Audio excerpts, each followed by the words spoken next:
Welcome to day 143 of our one-year Bible reading plan. Today, we'll read Nehemiah chapters 8 through 10. Before you begin, remember that it helps to establish a daily reading time. Begin with a short prayer, asking the Holy Spirit for wisdom and understanding. Always read for understanding and to hear from God, not just to finish today's reading. Please like, subscribe, and share this video to bless someone else. Now, let's begin. Nehemiah chapter 8, verse 1. All the people came together as one in the square before the water gate. They told Ezra, the teacher of the law, to bring out the book of the law of Moses, which the Lord had commanded for Israel. So on the first day of the 7th month, Ezra the priest brought the law before the assembly, which was made up of men and women, and all who were able to understand.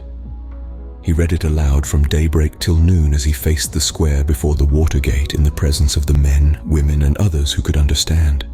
And all the people listened attentively to the book of the law.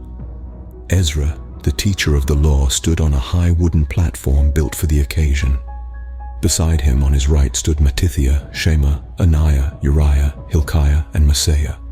And on his left were Pedaiah, Mishael, Malchijah, Hashum, Hashbaddanah, Zechariah, and Meshullam. Ezra opened the book. All the people could see him because he was standing above them. And as he opened it, the people all stood up. Ezra praised the Lord, the great God. And all the people lifted their hands and responded, "Amen, Amen." Then they bowed down and worshipped the Lord with their faces to the ground. The Levites, Jeshua, Bani, Sherebiah, Jamin, Akkub, Shabbathai, Hodiah, Maaseiah, Kelita, Azariah, Jozabad, Hanan, and Pelaiah, instructed the people in the law while the people were standing there. They read from the book of the law of God, making it clear and giving the meaning so that the people understood what was being read. Then Nehemiah the governor, Ezra the priest and teacher of the law, and the Levites who were instructing the people said to them all, "This day is holy to the Lord your God. Do not mourn or weep." For all the people had been weeping as they listened to the words of the law. Verse 10, Nehemiah said, "Go and enjoy choice food and sweet drinks, and send some to those who have nothing prepared. This day is holy to our Lord. Do not grieve, for the joy of the Lord is your strength." The Levites calmed all the people, saying, "Be still, for this is a holy day. Do not grieve."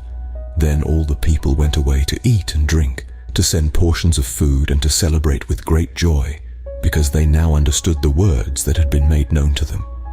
On the second day of the month, the heads of all the families, along with the priests and the Levites, gathered around Ezra the teacher to give attention to the words of the law.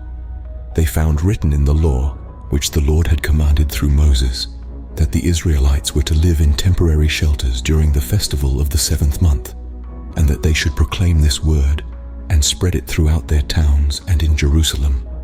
"Go out into the hill country and bring back branches from olive and wild olive trees and from myrtles, palms and shade trees to make temporary shelters, as it is written."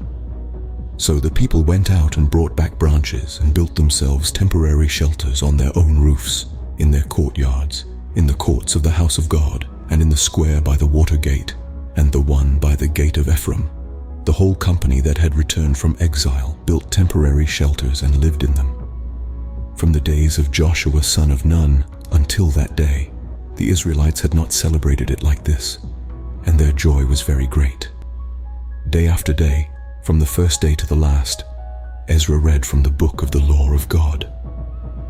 They celebrated the festival for 7 days, and on the 8th day, in accordance with the regulation, there was an assembly. Nehemiah chapter 9, verse 1. On the 24th day of the same month, the Israelites gathered together, fasting and wearing sackcloth and putting dust on their heads. Those of Israelite descent had separated themselves from all foreigners. They stood in their places and confessed their sins and the sins of their ancestors.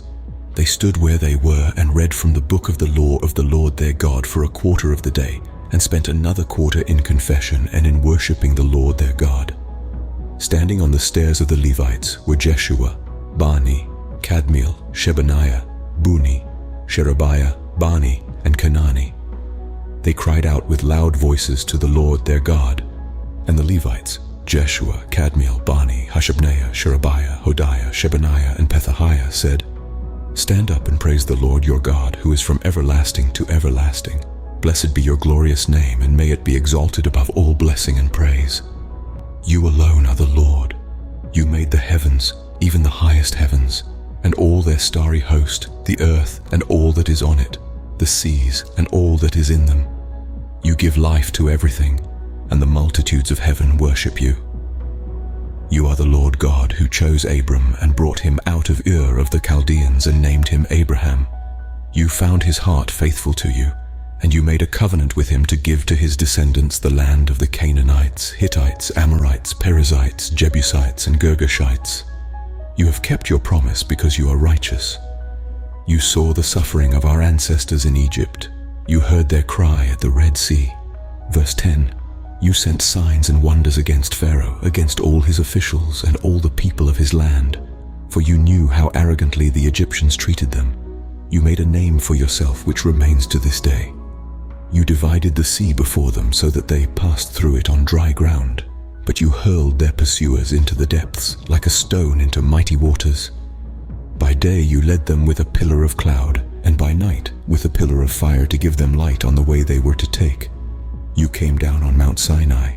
You spoke to them from heaven. You gave them regulations and laws that are just and right, and decrees and commands that are good. You made known to them your holy Sabbath, and gave them commands, decrees, and laws through your servant Moses. In their hunger, you gave them bread from heaven, and in their thirst, you brought them water from the rock. You told them to go in and take possession of the land you had sworn with uplifted hand to give them. But they, our ancestors, became arrogant and stiff-necked, and they did not obey your commands. They refused to listen and failed to remember the miracles you performed among them.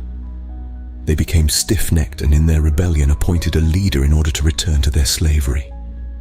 But you are a forgiving God, gracious and compassionate, slow to anger and abounding in love. Therefore you did not desert them, even when they cast for themselves an image of a calf and said, 'This is your God, who brought you up out of Egypt,' or when they committed awful blasphemies. Because of your great compassion, you did not abandon them in the wilderness. By day, the pillar of cloud did not fail to guide them on their path, nor the pillar of fire by night to shine on the way they were to take." Verse 20. "You gave your good spirit to instruct them. You did not withhold your manna from their mouths, and you gave them water for their thirst. For 40 years you sustained them in the wilderness. They lacked nothing. Their clothes did not wear out, nor did their feet become swollen. You gave them kingdoms and nations, allotting to them even the remotest frontiers. They took over the country of Sihon king of Heshbon and the country of Og king of Bashan. You made their children as numerous as the stars in the sky, and you brought them into the land that you told their parents to enter and possess. Their children went in and took possession of the land. You subdued before them the Canaanites who lived in the land. You gave the Canaanites into their hands, along with their kings and the peoples of the land, to deal with them as they pleased. They captured fortified cities and fertile land. They took possession of houses filled with all kinds of good things, wells already dug, vineyards, olive groves, and fruit trees in abundance. They ate to the full and were well nourished. They reveled in your great goodness. But they were disobedient and rebelled against you. They turned their backs on your law. They killed your prophets, who had warned them in order to turn them back to you. They committed awful blasphemies. So you delivered them into the hands of their enemies, who oppressed them. But when they were oppressed, they cried out to you. From heaven you heard them, and in your great compassion you gave them deliverers, who rescued them from the hand of their enemies. But as soon as they were at rest, they again did what was evil in your sight. Then you abandoned them to the hand of their enemies, so that they ruled over them. And when they cried out to you again, you heard from heaven, and in your compassion you delivered them time after time. You warned them in order to turn them back to your law, but they became arrogant and disobeyed your commands. They sinned against your ordinances, of which you said, 'The person who obeys them will live by them.' Stubbornly, they turned their backs on you, became stiff-necked, and refused to listen." Verse 30. For many years you were patient with them. By your Spirit you warned them through your prophets. Yet they paid no attention, so you gave them into the hands of the neighboring peoples. But in your great mercy you did not put an end to them or abandon them, for you are a gracious and merciful God. Now therefore our God, the great God, mighty and awesome, who keeps his covenant of love, do not let all this hardship seem trifling in your eyes. The hardship that has come on us, on our kings and leaders, on our priests and prophets, on our ancestors and all your people, from the days of the kings of Assyria until today. In all that has happened to us, you have remained righteous. You have acted faithfully, while we acted wickedly. Our kings, our leaders, our priests and our ancestors did not follow your law. They did not pay attention to your commands or the statutes you warned them to keep. Even while they were in their kingdom, enjoying your great goodness to them in the spacious and fertile land you gave them, they did not serve you or turn from their evil ways. But see, we are slaves today, slaves in the land you gave our ancestors so they could eat its fruit and the other good things it produces. Because of our sins, its abundant harvest goes to the kings you have placed over us. They rule over our bodies and our cattle as they please. We are in great distress. In view of all this, we are making a binding agreement, putting it in writing, and our leaders, our Levites and our priests are affixing their seals to it. Nehemiah chapter 10. Verse 1. Those who sealed it were Nehemiah the governor, the son of Hakaliah, Zedekiah, Sariah, Azariah, Jeremiah, Pashur, Amariah, Malchiah, Hattush, Shebaniah, Maluk, Harim, Meremoth, Obadiah, Daniel, Ginnathan, Baruch, Meshullam, Abijah, Mijamin, Maziah, Bilgai, and Shemaiah. These were the priests, the Levites, Jeshua son of Azaniah, Binnui of the sons of Henadad, Kadmiel, verse 10, and their associates, Shebaniah, Hodiah, Kelita, Peliah, Hanan, Micah, Rehob, Hashabiah, Zakur, Sherebiah, Shebaniah, Hodiah, Bani, and Beninu.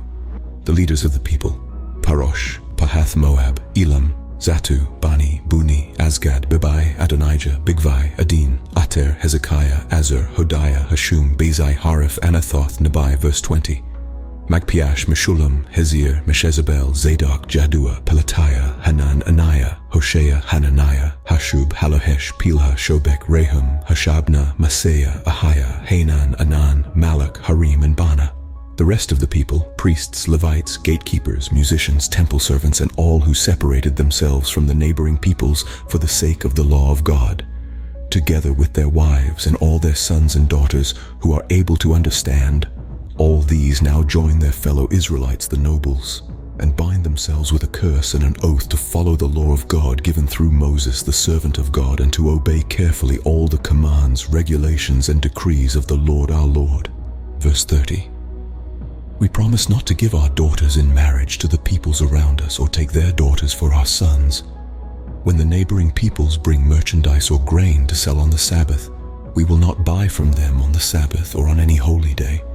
Every 7th year we will forego working the land and will cancel all debts. We assume the responsibility for carrying out the commands to give 1/3 of a shekel each year for the service of the house of our God, for the bread set out on the table, for the regular grain offerings and burnt offerings, for the offerings on the Sabbaths, at the new moon feasts, and at the appointed festivals, for the holy offerings, for sin offerings to make atonement for Israel, and for all the duties of the house of our God. We, the priests, the Levites, and the people, have cast lots to determine when each of our families is to bring to the house of our God at set times each year a contribution of wood to burn on the altar of the Lord our God, as it is written in the law. We also assume responsibility for bringing to the house of the Lord each year the first fruits of our crops and of every fruit tree. As it is also written in the law, we will bring the firstborn of our sons and of our cattle, of our herds and of our flocks to the house of our God, to the priests ministering there. Moreover, we will bring to the storerooms of the house of our God, to the priests, the first of our ground meal, of our grain offerings, of the fruit of all our trees, and of our new wine and olive oil. And we will bring a tithe of our crops to the Levites, for it is the Levites who collect the tithes in all the towns where we work. A priest descended from Aaron is to accompany the Levites when they receive the tithes, and the Levites are to bring 1/10 of the tithes up to the house of our God, to the storerooms of the treasury. The people of Israel, including the Levites, are to bring their contributions of grain, new wine, and olive oil to the storerooms, where the articles for the sanctuary and for the ministering priests, the gatekeepers, and the musicians are also kept. We will not neglect the house of our God. This concludes Nehemiah chapters 8 through 10 for day 143. We hope you are enjoying these daily videos. Remember to check the description box for links and resources. Thank you for watching.